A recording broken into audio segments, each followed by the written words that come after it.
Are shards always broken?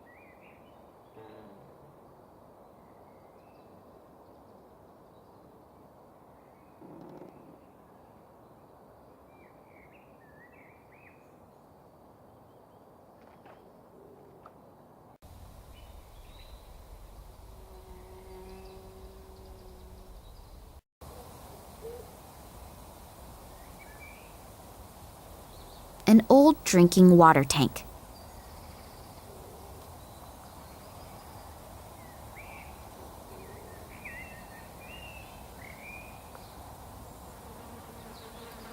There is obviously no more fuel in it. That would have been too good.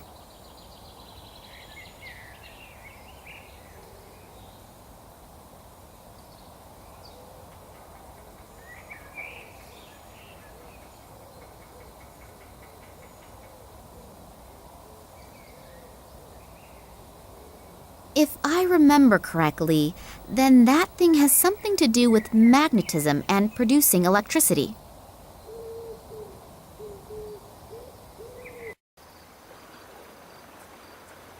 That must be a tributary of the stony Tunguska.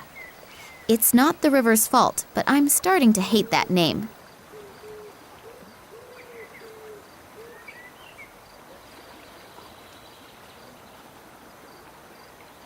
This has been plundered. Everything that can be taken off and carried is gone. There are only 2 small nuts here, and I am having them.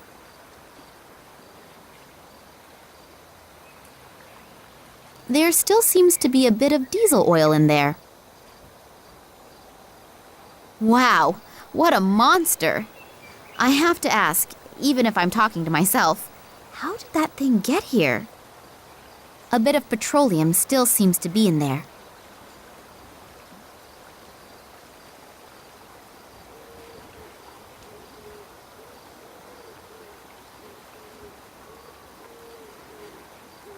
That must be the research station that the transit train was supposed to be going to. Has it even arrived there at all? The research station is certainly impressive. It even has its own runway, and probably just as impressively secured. I can forget getting in there. I'm not even sure that I want to go in anyway. After all, I have heard and read about this station and the place it was built on. Anyway, the station does radiate a certain fascination. Not a positive one. And the longer I look, the more I get the shivers. I better make my way back. There's a lot to do, and I still don't know what secret out of Daddy's past is concealed here. The river drops about 30 meters here. It's a very impressive sight.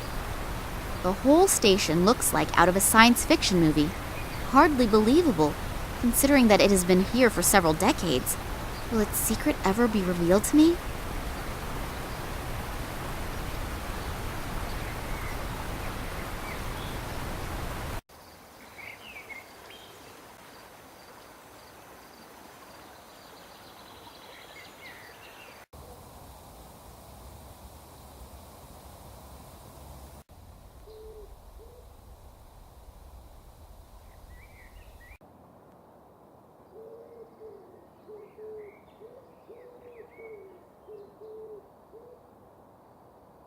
I'll light the lamp.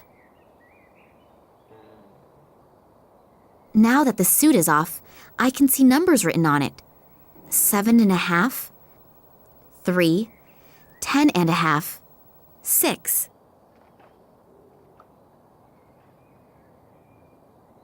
I've wrapped the tinfoil around the broken glass. Because of the tinfoil, the shard is no longer transparent.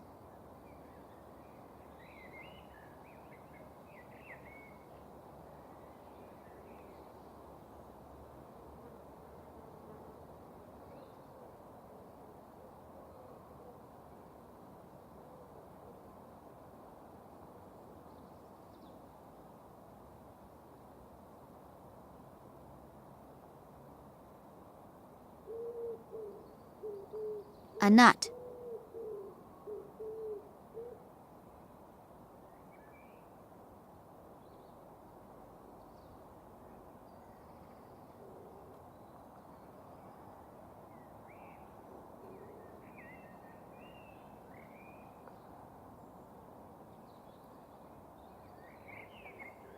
Nothing happens. Nothing happens. Nothing happens. Nothing happens.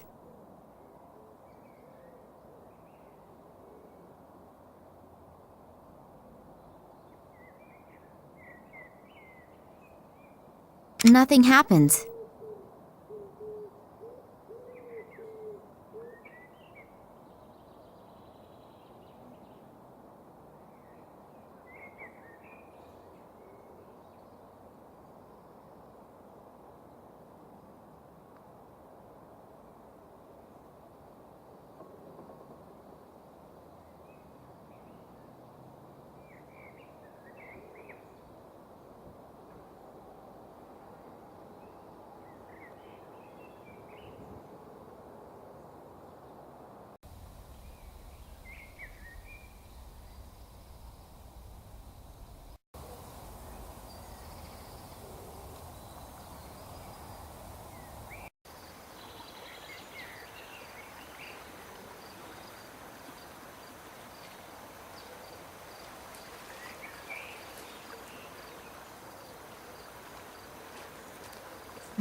There's still plenty of vodka in there.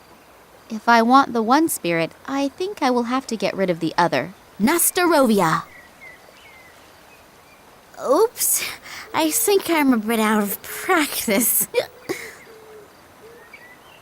The rest of the diesel oil out of that old truck.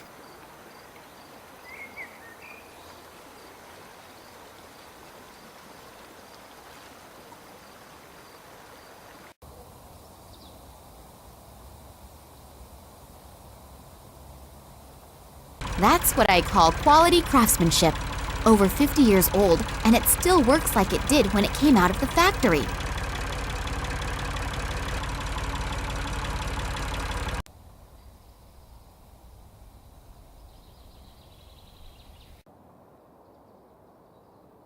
There is no roll of film in there.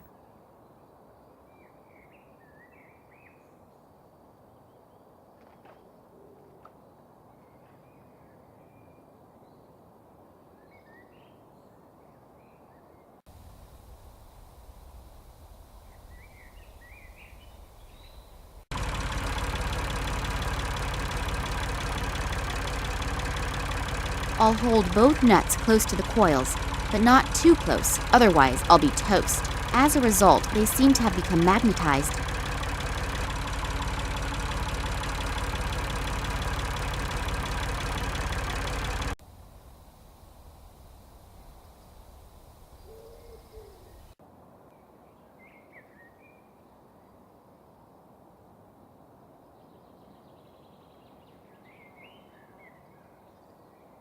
Nothing happens.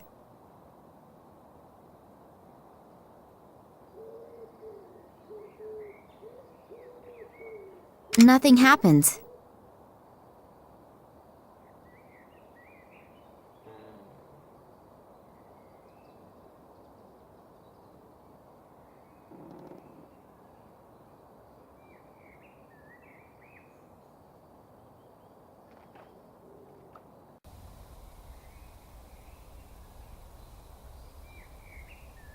As an obedient little housewife, of course I know what my duties are.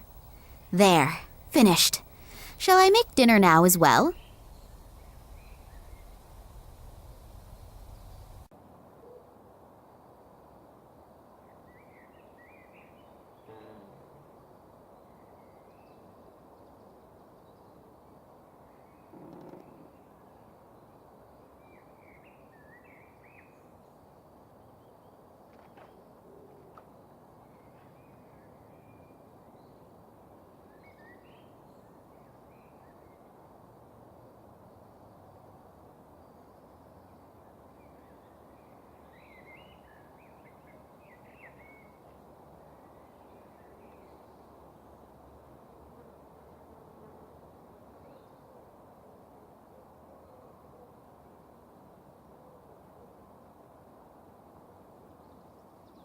That's strange.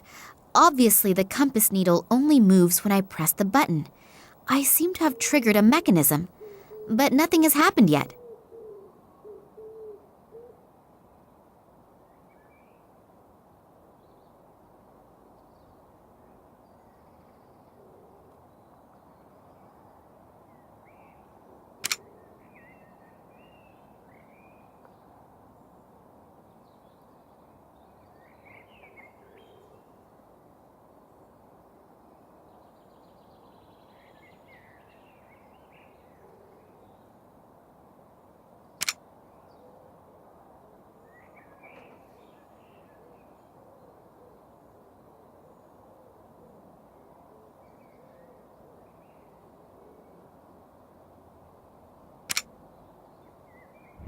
A secret compartment!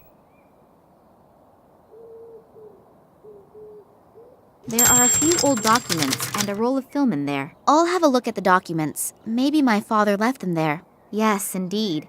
He describes that the 1958 expedition apparently could not provide an explanation why the plant growth has changed so much here since the catastrophe of 1908. The discovery of a meteorite, hoped for by the government as a cause of the devastating explosion, also did not materialize. For this reason, neither my father in his function as the leader of the expedition, nor the biologist, Ken Morangi, could provide an unambiguous conclusion, which obviously was not regarded favorably by the authorities. Oh, and they are also briefly mentioning Oleg here, but apparently he was not that important. I guess I'd better not tell him that. Years later, in his function as a geologist, at the Academy of Sciences in Moscow, my father examined a strange piece of metal that had been found in the Tunguska region.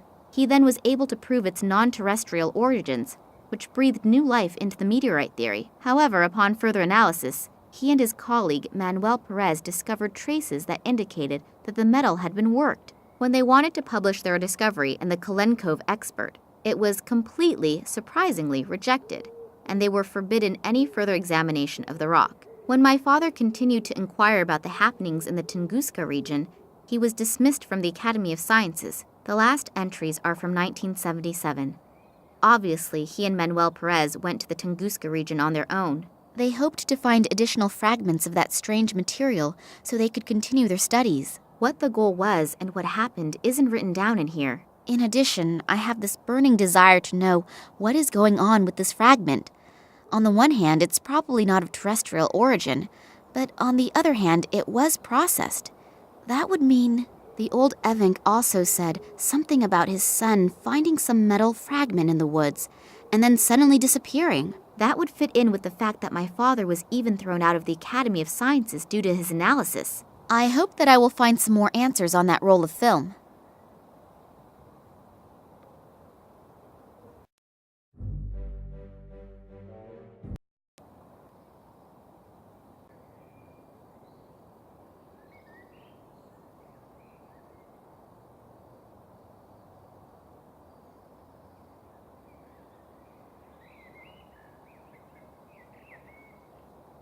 The sunlight makes the hut look a little friendlier, at least. Damn, the bulb has burned out. It's not possible to just pop around to the shops and get another around this place. So now is the time to think of something else.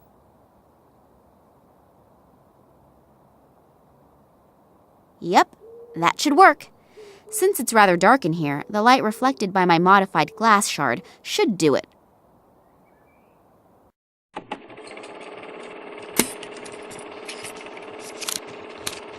So, Manuel, the camera's rolling. Please excuse me for a moment. I'll be right back.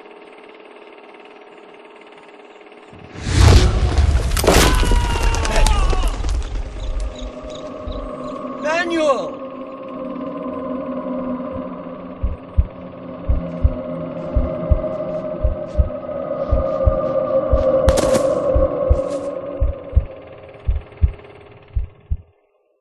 What was that? Lightning?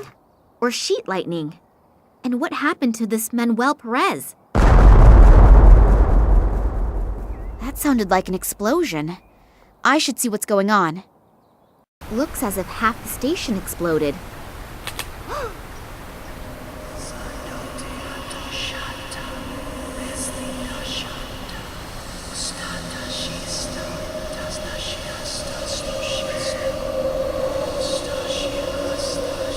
Come on, come on! Move your asses! The intruders have to be around here somewhere. We'll get them. Spread out! Oh, my head. What was that? Feels like someone sifted through my thoughts. There's someone up there! Get them! Damn. I have to get away from here.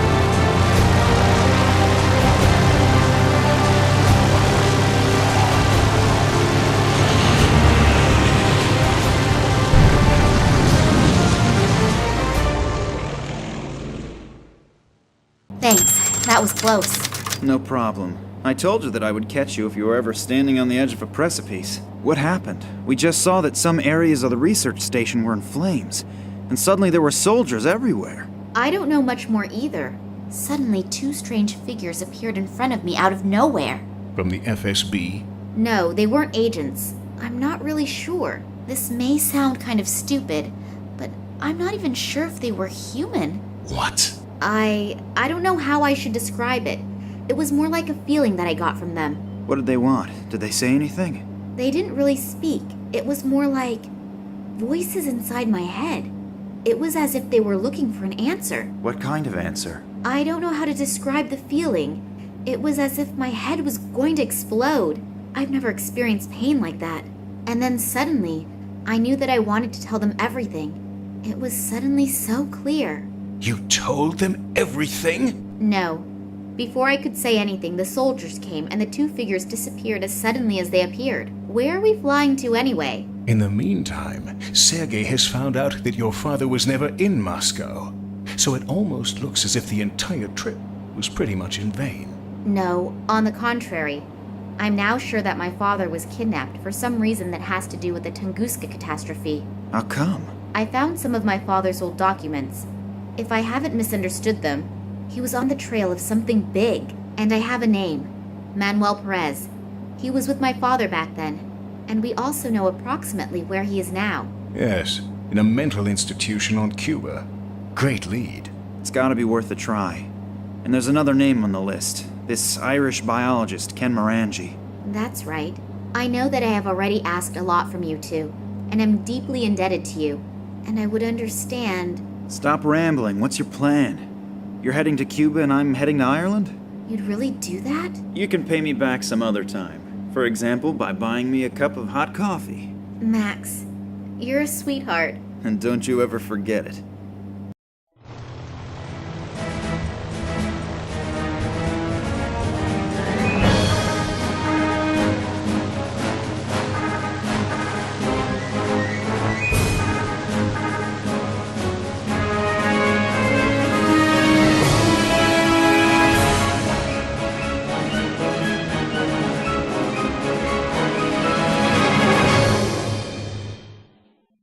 Oleg, I'm not usually like that. But what should I do? Besides you two, I don't have anyone who could help me. And if my father... It's okay. We enjoy helping you, honestly. So don't worry about us. Concentrate on your dad. Yeah, okay. We already found the psychiatric hospital. I only hope that this Perez is still here. Why shouldn't he? But first I have to take care of some formalities. Will you be okay without me? Sure. I can manage the 20 yards to the reception desk by myself. Go on. I'll be all right. Okay. See you later.